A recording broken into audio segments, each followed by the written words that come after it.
is a major development. Former President Donald Trump canceled a news conference he said he was going to hold next week, claiming he would share evidence that would clear him and his allies of all wrongdoing in Georgia.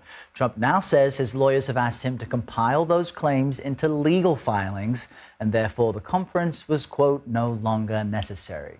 For more analysis on that and more, let's bring in Republican strategist and CBS News political analyst Leslie Sanchez, you see her on the left, as well as CBS News political contributor and former communications director for Vice President Harris and Speaker Pelosi, Ashley Etienne. Happy Friday to you both. Great to have you here with this Strat Chat, as we call it. Leslie, I want to start with you. How big of a sigh of relief did you let out when the news emerged that former President Trump wasn't going to do his press conference after all? There's a collective sigh across America. No, I'm kidding. I'm kidding. The sense overall is mixed, right? For true believers and supporters of the former president, they want his voice, his fair kind of airing of these grievances and a runaround around the judicial system because they don't believe that the process is fair. They feel that it's highly politicized. So you have the public relations component of this, the campaign component, overshadowing the legal component, which is the serious, not only political risk, but judicial risk the former president faces. Either way, we're in such unknown territory in terms of how it's impacting day by day this presidential nomination process for Republicans, and really where the donors, I would argue, are going to go when they're looking at these kind of political shenanigans, some would say, versus who's going to be a sober, solid nominee for Republicans. Ashley, on this canceled press conference, do you think he's actually listening to his lawyers at this point? Yeah, I mean, I think he is listening to his lawyers. I mean, it's in his best interest to listen to his lawyers. But here's the real question that's the fundamental question facing the American people, our nation, as well as the GOP, which is where do they draw the line when it comes to Donald Trump, right? Or any president for that matter. If it's not at several times trying to overturn the election, causing irreparable damage to our national security, where do they draw the line? And that's the answer the Republicans are going to have to, that's the question the Republicans are going to have to answer. I worked in the Obama White House, and I remember they drew it at a tan suit. They almost investigated the president for wearing a tan suit.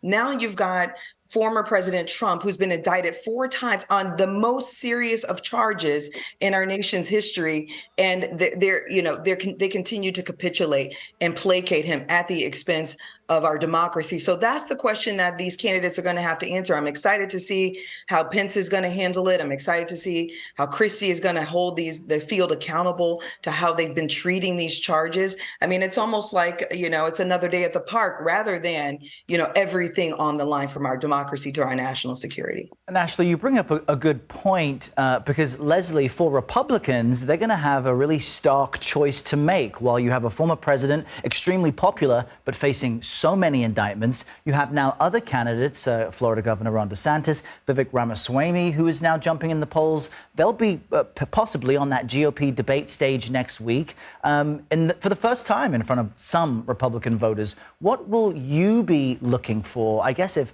former President Trump does not take the stage?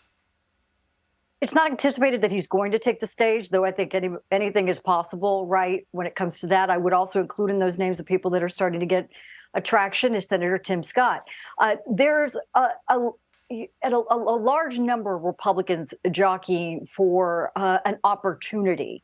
And with this political environment, anything can happen. And I think what gets lost in this is these are voters. Fundamentally, it's going to go back to the basics, are going to vote their personal self-interest. And as much as we talk about Donald Trump, they cannot deny that there's so much of a yearning for different type of leadership rather than Joe Biden. So all of these people are coming forward because they're going to be talking about the Biden economics, the dramatic increases in mortgage rates, the dramatic increases in the household cost in terms of inflation and the impact it's having on working families. families, the limited availability and affordability of homes.